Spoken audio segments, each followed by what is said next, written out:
Hello, my name is Rich Howard, owner of Architectural Builders Supply, and this video is to bring you a closer look at the Donjo number 258-CWPB. So first, the scratched surface you see is of course only the peel-away protective film that is on and covers the entire item. Okay, it's obviously not scratched when you get it, that's just the peel-away film. Now the 258, that part number is literally representative of the dimensional properties of the item. We'll go over that in a moment.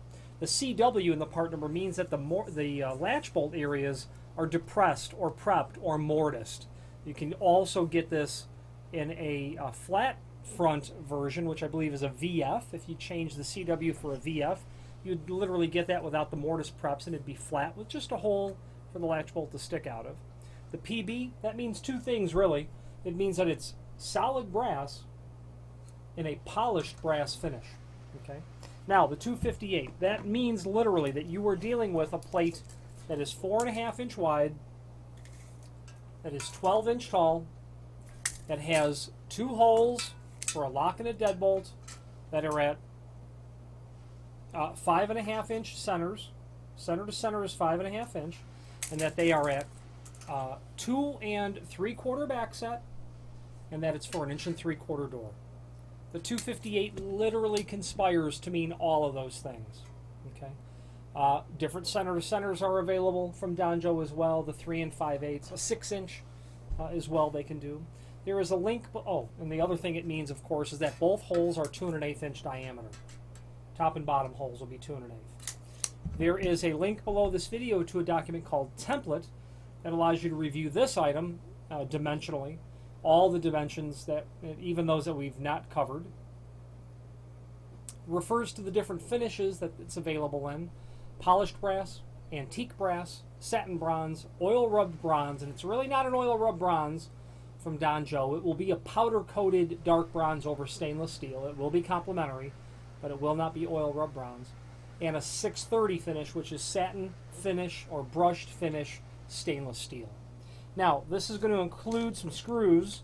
You're going to first and foremost get 4 832 flat undercut head machine screws, and that is for attaching your latch bolts directly to the plate. Okay, directly to the plate. There could be significant damage to the door that when the latch bolt is placed in the edge of the door, there's no wood left for it to attach to. So you're attaching now directly to the plate. Then there's the 4 mounting screws. That's obviously for the holes here and here.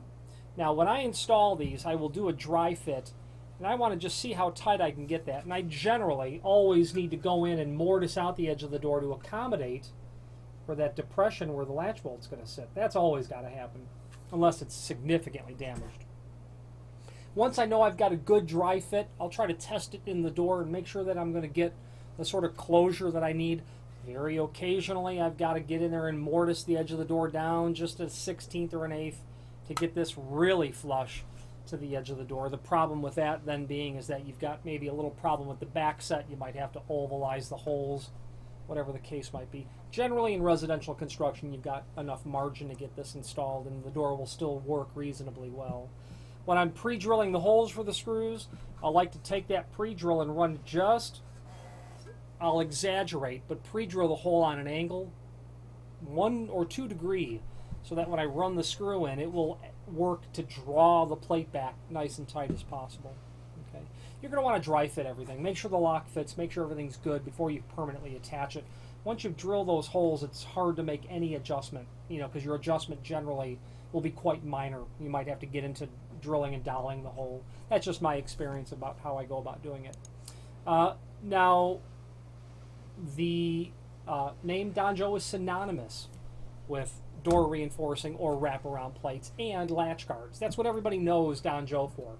But did you know they're a comprehensive manufacturer of all things trim and auxiliary hardware related? There is a link below this video to the manufacturer's page where you can pull up not only the full line catalog, which I don't recommend because it's an unwieldy PDF. It's a large download. We've made available the subsections of the catalogs: the accessory hardware, bolts and latches, door controls, door pivots, so on and so forth, and you can see it all there. If you're thinking of trim and auxiliary hardware, think for Don Joe for your door stops, your kick plates, your push and pull hardware, and hinges as well. They have a comprehensive offering of hinges. If you have any questions on the Don Joe 258 CWPB polished brass door reinforcer or wraparound plate or any other, and by the way, they can make any custom that you need. I've had a client with a 2-inch thick door, which is fairly unusual, and needed an odd back set, 3 3/4, because he had some 3 3/4 back set locks. No problem. Don Joe has no problem making that stuff. Not at all.